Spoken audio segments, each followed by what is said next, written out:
বড়রা বলেন আদ-দুনিয়া জিফা তায়রুহা কিলাব, দুনিয়াটা হচ্ছে মরা গরুর মতো, এর বক্ষণ করে হচ্ছে কুকুর। এ বন্ধু, এই দুনিয়ার জমিনে শকুনের মরা গরু খাওয়ার টাইম টেবিল আছে, শিয়ালের মরা গরু খাওয়ার টাইম টেবিল আছে, কিন্তু কুকুরের মরা গরু খাওয়ার টাইম টেবিল নাই। এর মাধ্যমে আমরা কি বুঝতে পারলাম? আল্লাহ ডাক দেয়া কয়, এ মুসলমান, এই দুনিয়ার ইমানদার, তোমরা কামাবা দুনিয়া, তোমাদের জন্য নিষেধ নাই। তোমরা মাল কামাবা, ব্যবসা করবা, বাণিজ্য করবা, তোমাদের জন্য নিষেধ নাই। তবে একটা কথা মনে রাখবা, দুনিয়া কামাবা, তোমাদের টাইম টেবিল ঠিক রাখতে হবে। তোমরা যদি নামাজের টাইমে দুনিয়া, রোজার টাইমে দুনিয়া, সব সময় দুনিয়া দুনিয়া যদি করো, আল্লাহ লাগতে বলে দুনিয়ার মুসলমান, একটা কথা জেনে রাখো, একটা কথা জেনে রাখো, সব সময় দুনিয়া দুনিয়া যদি করো তোমার মধ্যে, তাহলে কুত্তার মধ্যে কোনো পার্থক্য নাই, ঠিক কিনা? واضرب لهم مثل الحياة الدنيا كماء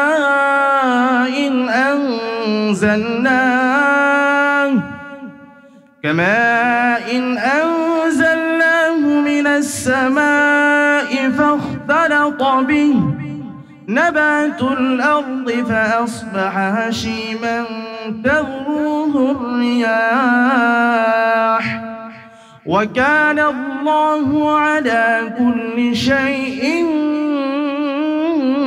مقتدرا الله أكبر আল্লাহ রাব্বুল আলামিন এই আয়াতের মধ্যে কি বলেন? আল্লাহ বলেন, ওয়াদরিব লাহুম মাসালাল হায়াতিদ দুনিয়া কামা ইন আনজালনাহু মিনাস সামাই ফাখতালাতা বিহি নাবাতুল আরদি ফাআসবাহা হাশিমান তাদরুহুর রিয়াহ। আল্লাহ রাব্বুল আলামিন দুনিয়াটাকে চেনার জন্য রব্বে কারীম আল্লাহ সুবহানাহু ওয়া তাআলা ডাক দিয়ে বলেন, এই দুনিয়ার মুসলমান, তোমাদের শত্রু চেনার জন্য আমি তোমাদেরকে সুন্দর একটা আয়াত দান করলাম। আল্লাহ রাব্বুল আলামিন এই দুনিয়াকে পানির সাথে তুলনা করতেছেন। কার সাথে তুলনা করেন? পানির সাথে।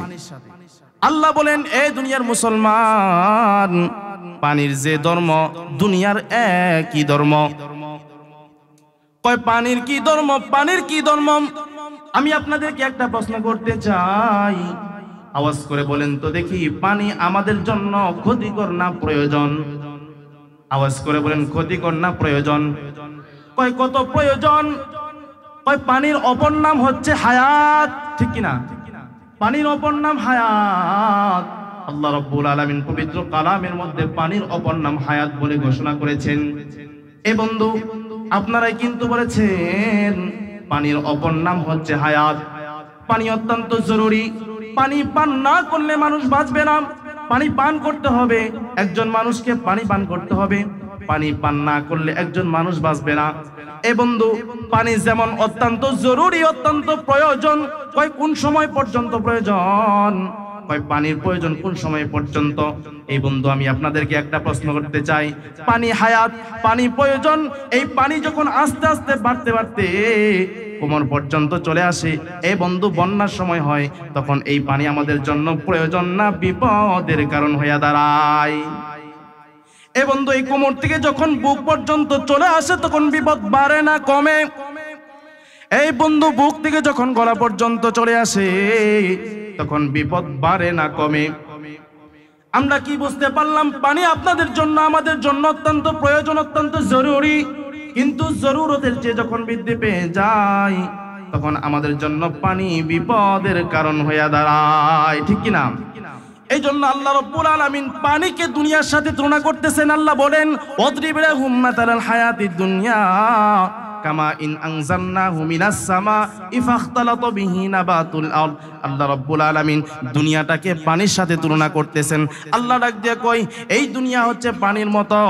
দুনিয়া যেমন, পানি যেমন প্রয়োজন, এই পানি অত্যন্ত যখন বাড়তে বাড়তে গলা পর্যন্ত, মাথা পর্যন্ত চলে আসে, এই পানি আমাদের জন্য বিপদের কারণ হয়ে দাঁড়ায় যায়। ঠিক ওই রকম ভাবে দুনিয়া আমাদের জন্য অত্যন্ত জরুরি, দুনিয়া আমাদের জন্য প্রয়োজন। যখন এই দুনিয়া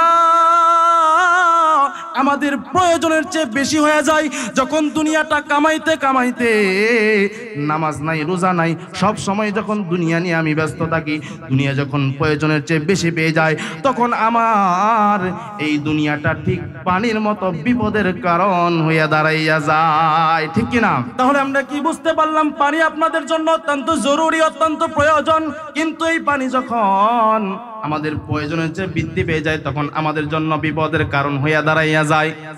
ঠিক ওই রকম ভাবে দুনিয়া প্রয়োজন, এই দুনিয়া যখন আমাদের প্রয়োজনের চেয়ে বৃদ্ধি পেয়ে যায়, তখন দুনিয়া আমাদের জন্য বিপদের কারণ হয়ে যায়। কত বিপদ!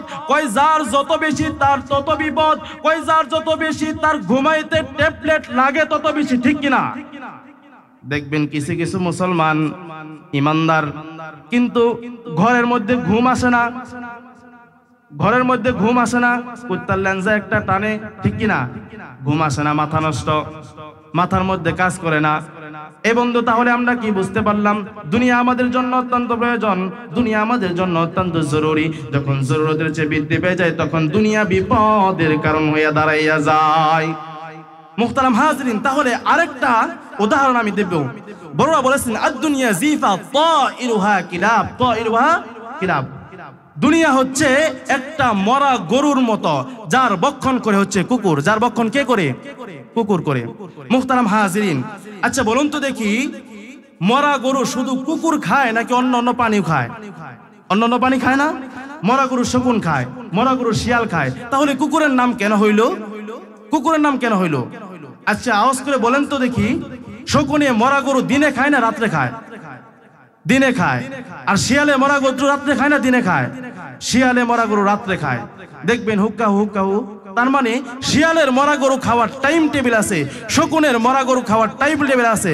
আওয়াজ করে বলেন তো দেখি, কুকুরে মরা গরু রাত্রে খায় না দিনে খায়? রাত্রেও খায়, দিনেও খায়। তার মানে কি বুঝলাম? কুকুরের মরা গরু খাওয়ার টাইম টেবিল নাই। মুহতারাম হাজিরিন, বড়রা ডাক দিয়ে বলেন, আদ-দুনিয়া জিফা তারিবুহা কিলাব। এটা আবার হাদিস না, হাদিস বই কেউ চালাই যায় না, এটা বড়দের কথা, আবার দামি কথা।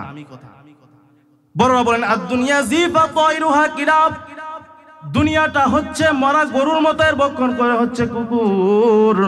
এ বন্ধু, এই দুনিয়ার জমিনে শকুনের মরা গরু খাওয়ার টাইম টেবিল আছে, শিয়ালের মরা গরু খাওয়ার টাইম টেবিল আছে, কিন্তু কুকুরের মরা গরু খাওয়ার টাইম টেবিল নাই।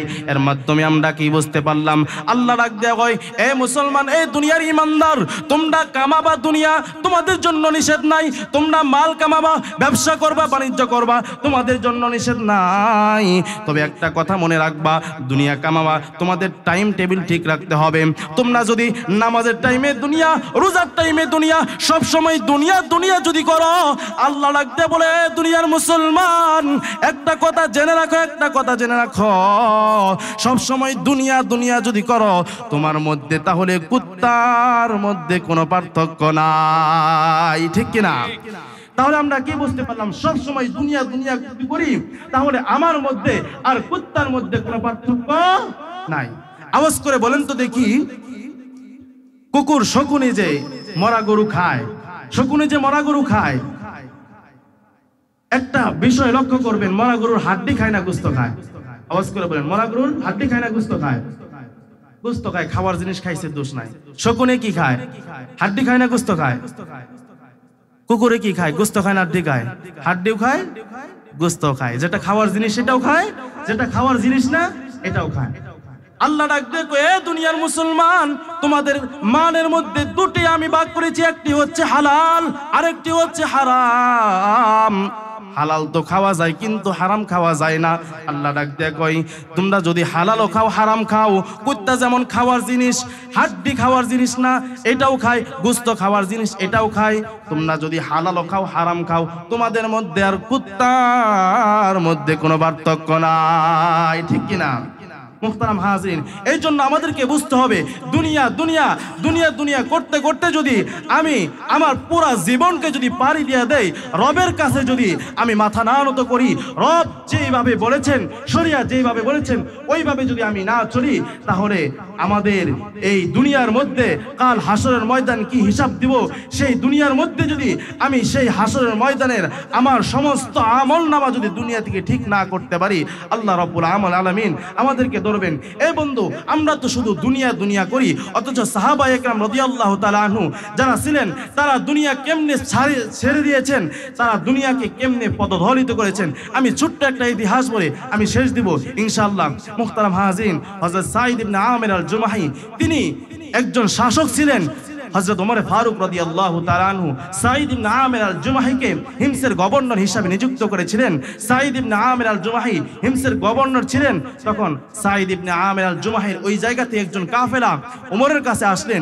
ওমরের কাছে আয়েশা ডাক দিয়ে বললেন, হে উমর, আমরা সাঈদ ইবনে আমির আল জুমাহির এলাকা, আমরা গভর্নর, সেই গভর্নর হিমস থেকে আমরা এখানে এসেছি।